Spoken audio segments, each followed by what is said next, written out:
عندما ندخل على السيد الشهيد الأخوة يعرفون من يلقاه بالغرفة، يفتح لنا الباب سيد مرتضى سيد محمد في البيت. وأنا كنت كثير الزيارات بسبب اللقاءات، بسبب يعني بعض التكليفات، وهي نعمة من نعم الله.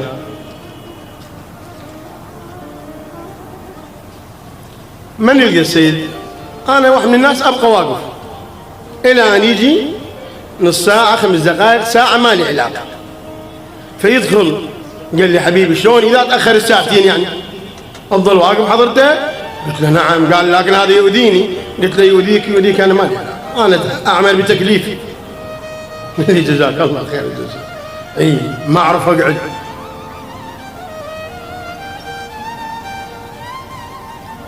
ذاك اليوم دخلت عليه لقيته قاعد قبلي، حالة غريبة عجيبة، حط ايديه على الحائط راد يقوم ما قدر. قال لي يا شيخ اعذرني لقد تركوني لوحدي، اقسم بالله اقسم بكتاب الله.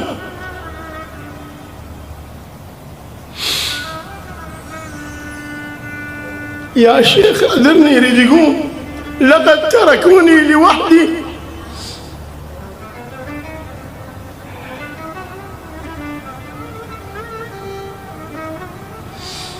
بس أنا ما عندي الجرأة اللي أقول له من هم ذول؟ أولادك، أصحابك، المراجع، شوف العشاير، أبناء الشعب العراقي، القيادات، ما أعرف. ب11 بالليل انتهى اللقاء بينه وبينك وأمر سيد مؤمل وصل الشيخ لأول مرة. هسه أنا ما أرضى، لكنه أمر ما أرضى. ليش؟ لأن ب11 بالليل سيد مؤمل ابن محمد صدر يطلع ويرجع صعبة، والأمن ما شاء الله مطبقين البيت ومطبقين البراني ومطبقين مسجد الراس ومطبقين كل مكان بمحمد الصدر سلام الله عليه. فقلت له سيدنا لا أنا عادة آخذ تاكسي من هنا. قال لا هذا اليوم يوصلك ويرجع. قلت سيدنا بس أنا من يرجع شلون أطمئن عليه؟ شلون اعرف رجع؟ لا تلاقي موبايلات قبل، لا ترجع على سوداء، لا عندي انا تليفون واخافه. قال يرجع مالك في امان الله. ظل قاعد على قعدته ما قام مع الاعتذار انه اعذرني ما اقدر اقول. فبعد انا السيد مؤمل استثمرت، قلت له سيدنا شو القضيه؟ شنو صاير؟ ايش بيه السيد؟ قال لي الان كان طاهر حبوش مدير الامن العام وقائد العوادي ومدير امن النجف وحزب النجف ومدري شنو، شخصيه ما نعرفها موجودة الآن. قالوا له 5000 نسمة موجودة الآن في جامع المحسن، تريد تنطلق للزيارة الشعبانية، وإذا انطلقت وطرت بغداد يعني 50,000 500,000 نهاية بغداد، مستعدين أن نقطع رؤوسهم جميعا إن لم تعدل عن رأيك.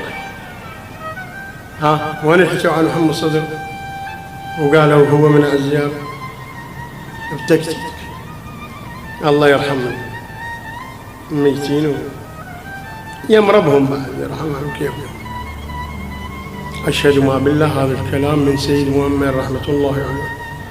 أنا بعد ما تحملت عرفت من الخلوب وحده، أجهزت بالبكاء.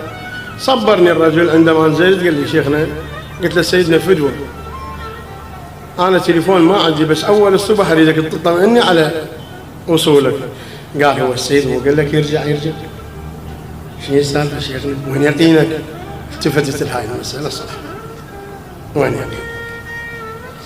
وصيه من وصايا السيد لكم في كل خطوه، في كل حركه، في كل سكنه، في كل نفس، في كل حرف، في كل كلمه، في كل جمله، في كل تعامل مع المراه، مع الأم، مع البنت، مع الابن، مع الأب.